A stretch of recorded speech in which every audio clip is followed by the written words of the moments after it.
everybody. Welcome to Bone to Pick. I am Michael Davis, and we are coming to you today from the headquarters of the S.E. Shires Company in Hopedale, Massachusetts. And I am honored to have our featured artist this month be the great Steve Shires, the founder of the S.E. Shires Company. As many of you probably already know, the S.E. Shires Company is the preeminent maker of the highest quality brass instruments ever manufactured, for my money. Steve himself cut his teeth working for the Schilke Company in Chicago, Osmund Brass in Boston, and a good deal of time with the Getzen Company in Wisconsin, where he was instrumental in developing the Edwards line of trombones. Shires trumpets and trombones can be heard in concert halls around the world, on motion picture and television soundtracks, Grammy award-winning and multi-platinum selling CDs, and the finest conservatories throughout the United States and Europe.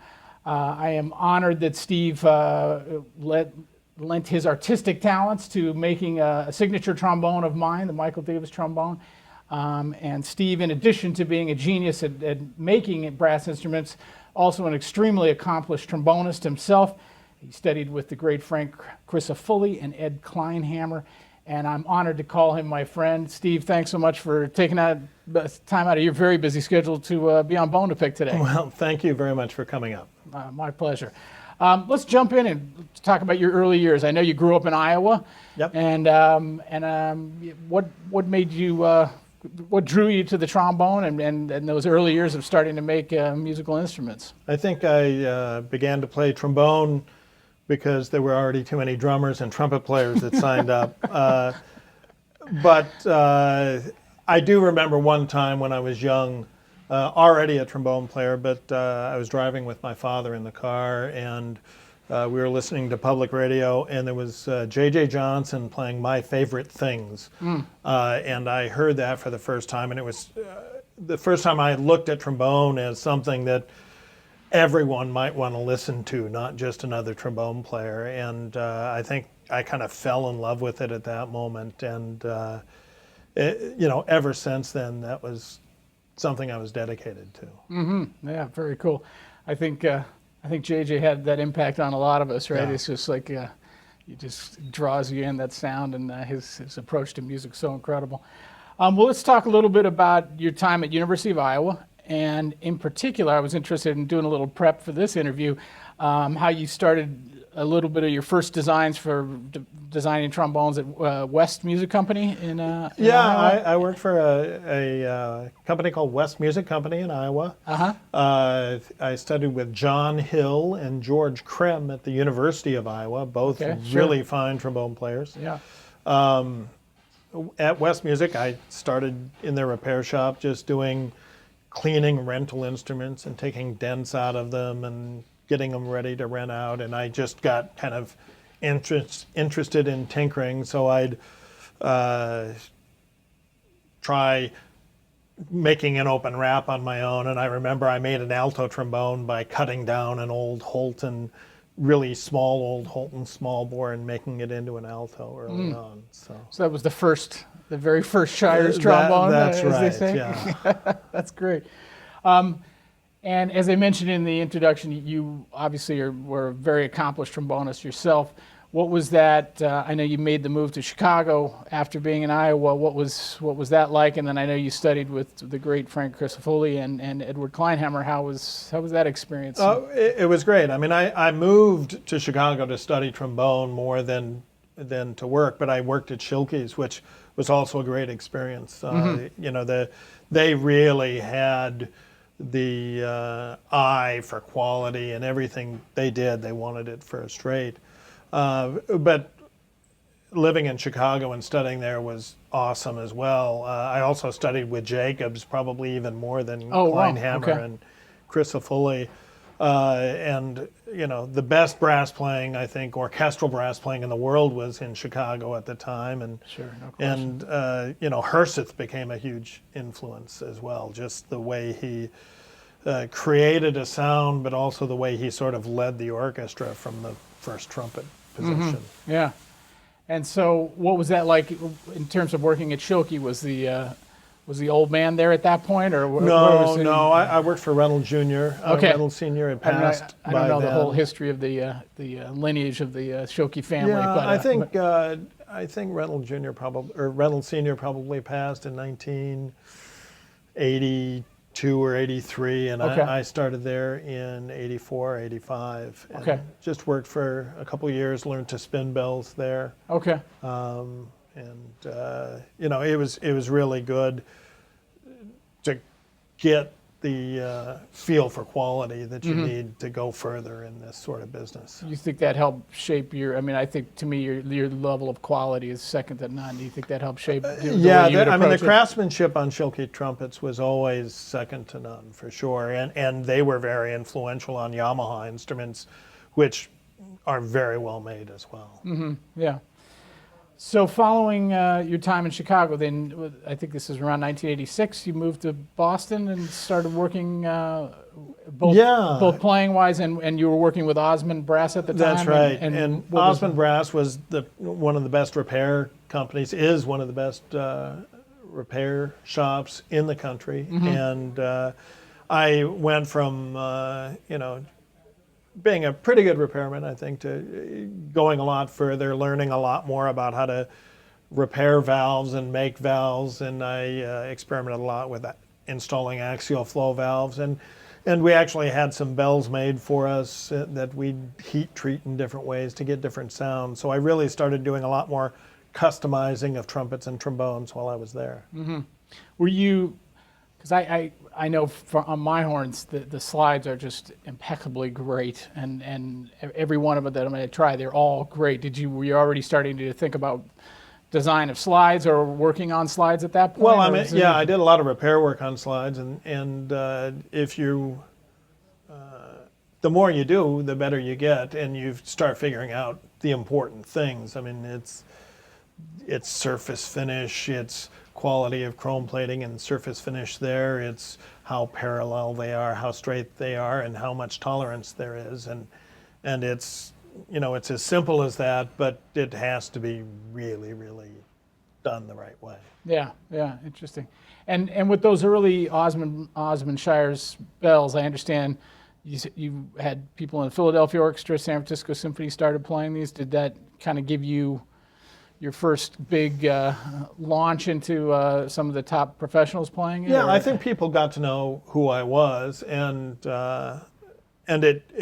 enough that at some point Edwards, when they were kind of a fledgling company at the time, but they hired me to come and design and be the artist relations guy for them. Yeah, what was like that experience like, leaving Boston and back to the Midwest and Wisconsin there? And It was good. I mean, it was a difficult playing situation because I was doing a fair amount of freelancing around Boston, and there's simply less work.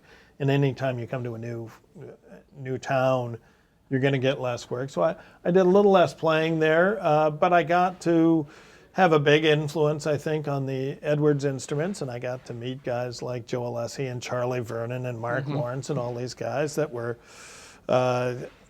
amazing players, and working with them was fantastic. that must have been a good foundation for you starting your own company years later, but working with artists, having a huge input on the Edwards line and making the horns and, designing what you wanted to. Well, and no matter how good a player you are, you're only going to make a horn that you like. And so if you want to make different models that feel good to different people, you need the input of other great players. And there's nobody better than some of the guys that I worked with there, for sure. Yeah, for sure. For those of you who are wondering about that, the sounds you hear in the background, we're in the showroom here at Shires, but the factory is right over here, so you're getting to experience firsthand what it's like being here, which is a very, very cool place and a lot of great work going on. So if you hear that in the background, that's what's happening. Let's talk about coming back to Boston now and starting your own company, which had to be a huge endeavor and a huge decision. It's always, even for freelance players who make the decision to move to a new city, that in and of itself is a big decision. But then to say, I'm going to go and start my own shop, that must have been quite quite a.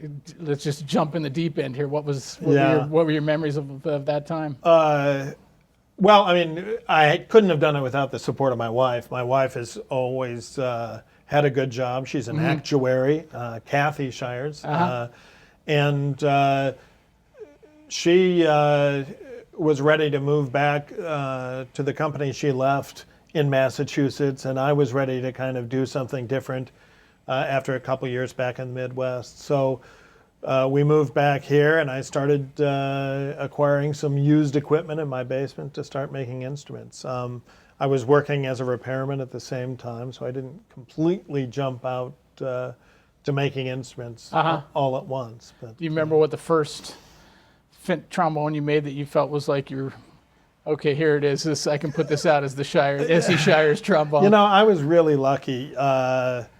And part of this is all the experience I had with Edwards and so on. But I met Kazuhiro Sanada, who's president of the Sanada Company in Japan, and he ordered my first 12 instruments. And the first ones I made played pretty well. Last time I was in Japan, I got a chance to play on number 1, which I did sell. And it actually was really a pretty good instrument, I've got to say, better than I had remembered it was. So I was pleased to play on it. I have no doubt it was a great instrument, but that must have been a thrill to see the first one. You know, it surprised me. It played pretty well. A little heavier than I would play myself, but it was good.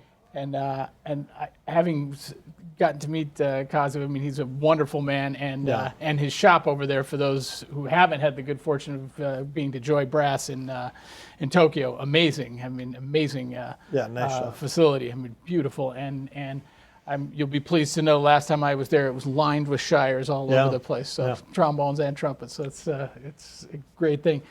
Well, that actually, it kind of leads me into the next thing I wanted to talk about. And once you kind of gained your footing, and I know you started in your own basement, but then you moved here to this facility, right? Was this where you? Yeah, we moved here really during our first year of production, because the kind of dirt and dust that's created from polishing things is not conducive to a good marriage. The house, it wasn't going to stay there long term. Yeah. And so we moved here. We moved into half of this building initially, which this is a 12,000 square foot building, and we moved into 6,000 square foot, most of it being production area and then some office space in front, back in 1996, so about 20 years ago. Wow, that's awesome. And one of the things that I find interesting as an entrepreneur myself and as a business owner is especially starting out, like trying to get the distribution network and the dealer network in place. What are your memories of that? I mean, you already mentioned Kazu and the Sanada Company, so you had a pipeline to Japan at that point already from the get-go. How was that there? And also in Europe, I would imagine, was another place you wanted to secure some. Well, Kazu ordered almost anything we could produce in the very beginning, and we have a couple of other really good early dealers. Music Bertram in Freiburg, Germany is a huge company, very well run. Peter Bertram is a very good guy, and he's done a tremendous job. Honorati Brothers in Italy, and Phil Parker's in England. They've all done a fantastic job. And we rarely had to look for more distribution because people were ordering more than we could produce for most of the company's history. Wow, interesting. Yeah, I've spent some time at Phil Parker's in London. It's a lovely shop, and I love Adrian those guys. Is great. Yeah. And Will is great, and absolutely. I do some business with them myself, and it's always fun getting their phone call. Hello, Michael. We need to order some bits from you. Yes, it's always bits. I love the bits. Yeah. Well, in addition to making great trombones, and you also added trumpets to the line. I'm not sure exactly when that was. I'm guessing 5-6 years ago or something. 6-7 years ago. 6 or 7 years ago. Okay. When I first started doing Can you talk about the thought process of adding those, and then and then we'll talk about a little bit about this incredible instrument, the Destino 3, which is the Doc Severinsen signature model. But Sure. what was that like, and what made you decide, hey, I'm going to add trumpets to the company? I think I always had thought I wanted to do that from the very beginning. I started this company, which is why it was Shires Instruments, not Shires Trombones in the beginning. Oh, okay. Yeah. But it was a big thing to start making piston valves and making trumpet bells and tooling up for everything. And we kind of started trying to do it by buying valves from another maker, and it just wasn't the same. So we made a few prototypes and didn't follow through. And then Doc Severinsen kind of cold called me. Wow. I got this phone call and he says, you know, I've had a few makers make instruments for me, and a couple people have mentioned you as someone that we'd like you might be good at making an instrument for me, might like to do it, and one of them was Lee Walkowicz at Chuck Levin's Washington Music, and you know, it's great to be recommended, but it's, you know, Doc Severinsen was again one of my brass idols for sure. Of course, yeah. So All of us, yeah. So it was great. It was great to get that phone call. It was really a kick in the pants because if he asks you to do something, you're apt to do it. And Sure. so, and it's been a great learning experience. He's got a lot of experience doing it, and if you're willing to kind of follow all the experimentation he wants to do, you'll learn a great deal about making a trumpet for sure. I bet. How long was the process with Doc before you? Well, he started the playing final the horn product? within 6 months probably, Oh, wow. and he likes to kid about. He asked me once, well, so when do you think we'll have this done? And I said, you know, Doc, with you, I don't think it'll ever be done. And that's what's a little true about that Severinsen model is it evolves, and I think the early one's really good and the newest one's really great, and some people might prefer the early ones, but Doc prefers the latest one, and you know, so the instrument has evolved over the last 8 years and probably will continue to as long as he continues playing. Wow, that is very cool. Yeah, I mean, he's such an iconic brass figure to all of us. I mean, he's beyond a legend, and I can imagine that was a great feeling. But also what's great is he brings so much passion to what he does as a player and as a band leader and everything. Absolutely. And what he's a perfectionist Yeah. for sure. Yeah, I know. The last time I was at an International Trumpet Guild, I was had a booth from Hip-BoneMusic, and I remember hearing this unbelievable trumpet. Everybody had cleared out, and just some of the vendors had left, and it sounded like it was coming from a stairwell, and I hear this phenomenal trumpet playing. And I thought, man, who's still here playing? Yeah. Of course, who else? It's Doc Severinsen. I opened the door and Doc's there. It was like so inspiring. But and he brings the same thing to, I'm sure, your relationship with him. Absolutely, absolutely. And he still at 88 has a G above high C guys would kill for, for sure. He's if you want a poster of how to get old, that's the guy you want to be. Absolutely. It's amazing to me. I've decided I have no need to retire either. I mean,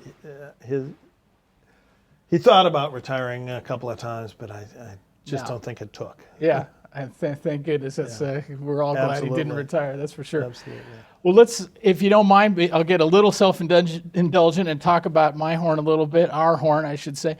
And I guess this was back in 2009 we started talking about working on something, and one of the things that struck me is your flexibility in terms of, and you kind of touched on it with Doc's instrument, but I know I had played on a King 2B for many years, an older one that was not a dual bore, and so I remember the first time I came up, we were trying different parts and we couldn't really get anything, and then we went back and forth quite a bit, and sometimes it got worse, sometimes it got better, certain things got better.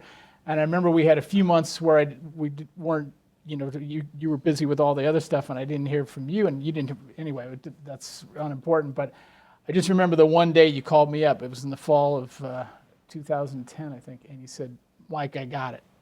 I'm FedExing you the horn tomorrow." I'm like, "Great, this is going to be awesome." And I remember picking it up getting the FedEx box and opening it up and started playing, and I literally could tell it was the horn.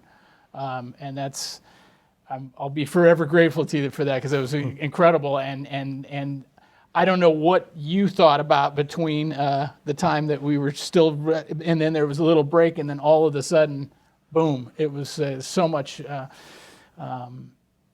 in the right direction of exactly what I was looking for in terms of adding some more core to the sound, some more warmth to it, and all these things. But at any rate, maybe talk a little bit about that process, because I know we went back and forth a little bit, but your ability to kind of just stay the course was so impressive to me, and the work that you did was clearly superior to anything that's come my way before. So I was curious about your thoughts. Well, I think the willingness, you've got to have a willingness to experiment. And part of the unique thing about that is the bell, which as a bell maker, I think I've got a unique perspective on what I've learned on how to spin them differently, how to make it thicker here and thinner there. And all of that is extremely important on a trombone bell, just like on a violin. On a great violin maker will spend a lot of time graduating the violin top, getting thin spots and thick spots and so on.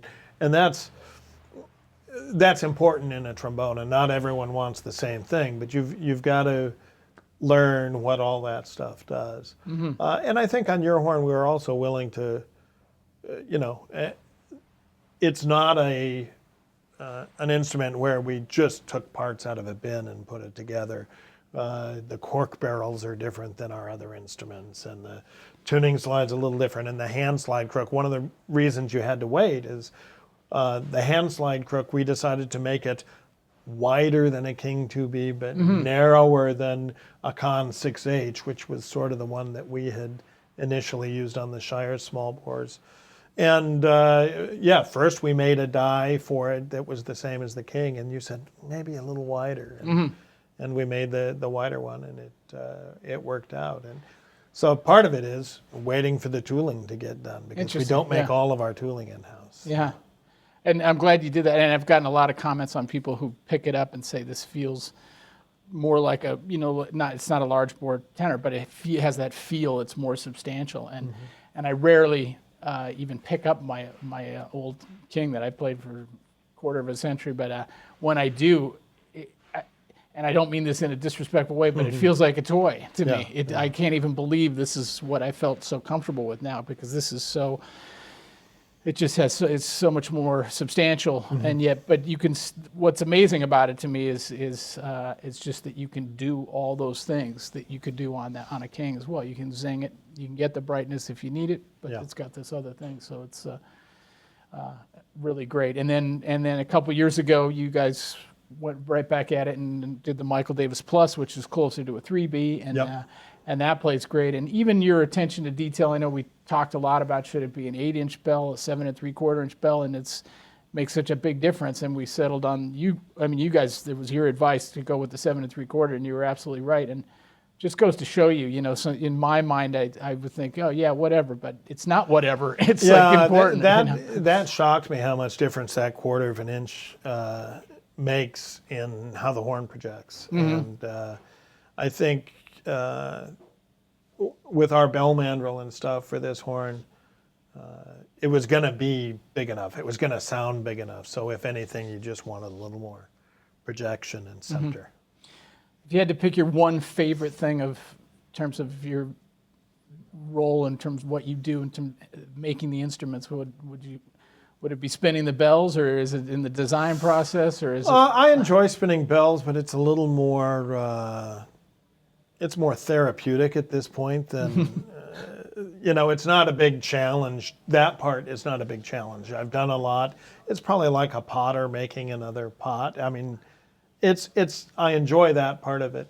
But if you actually create something, if someone asks you for something and you create something new and succeed at designing something and making something that you haven't made before, that's how a player wants it, I think there's a lot of satisfaction in that. And I compare it to being a musician, playing a piece of music you've never played, or playing a piece you have played and doing it in a different way that people really appreciate. Yeah, it feels good. That's a good analogy. I think it's very similar. I mean, it's the artistry and then and being comfortable to sit in that one thing that you're doing. It's a good analogy.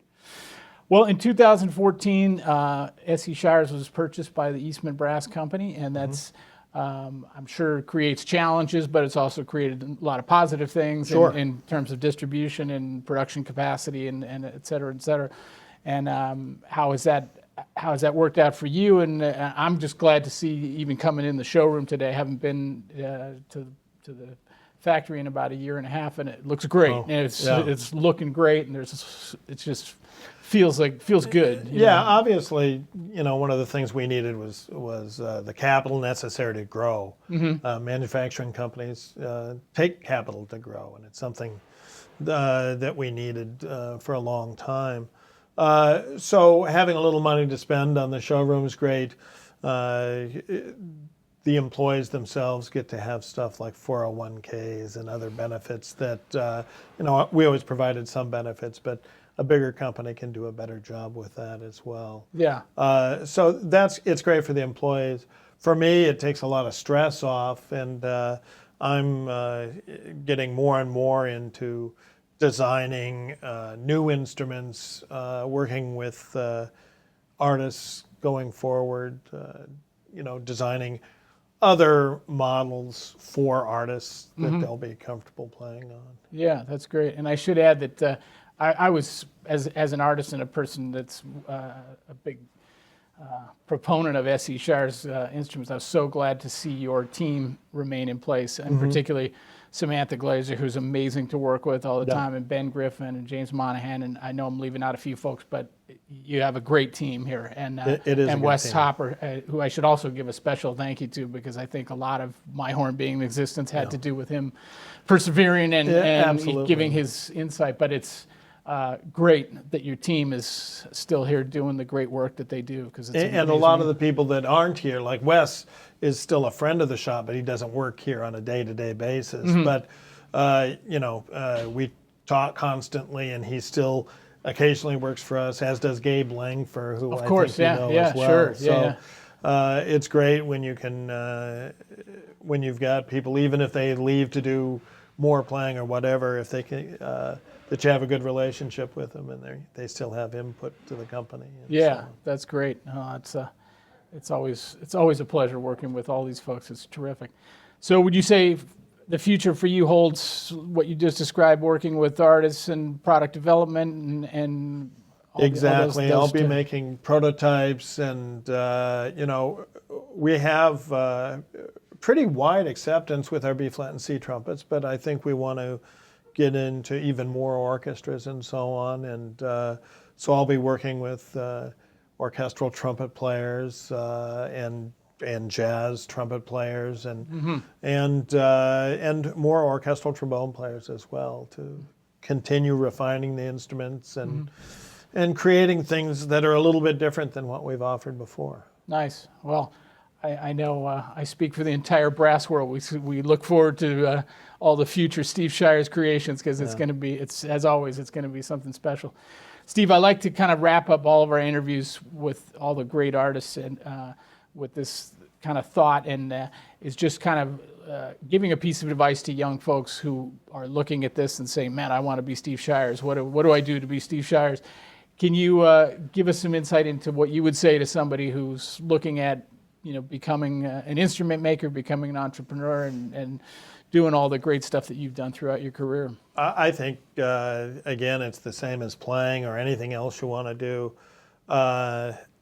Intellectual curiosity, being really fascinated with what you're doing. And then spend some of your spare time doing it, not just your job, but I used to, when I worked at Osmund Brass, I'd get there at 7 in the morning, and I'd practice for 45 minutes, and then I'd tinker around with stuff that I wasn't getting paid to do, but just kind of learning about stuff, and then I'd practice more, and then we'd open at 9, and just being willing to to learn and be fascinated with your subject. I think that's the most important thing for sure. Yeah, well said. Great words of advice, and I think what comes through in everything that you do as a craftsman and as an artist is passion. You know, and you see just from your answer right there, it's like you have so much passion for making these great, incredible instruments that you make. So, well, Steve, I can't thank you enough. I had a ball being here, and it's been great. It's always great to see you. Great to see the shop and all the great folks. And thanks for taking time out and giving us your insight and all the incredible stuff you've done throughout your career. Well, thank you very much for coming. My pleasure. Steve, thanks. And we will see all of you next time on Bone to Pick.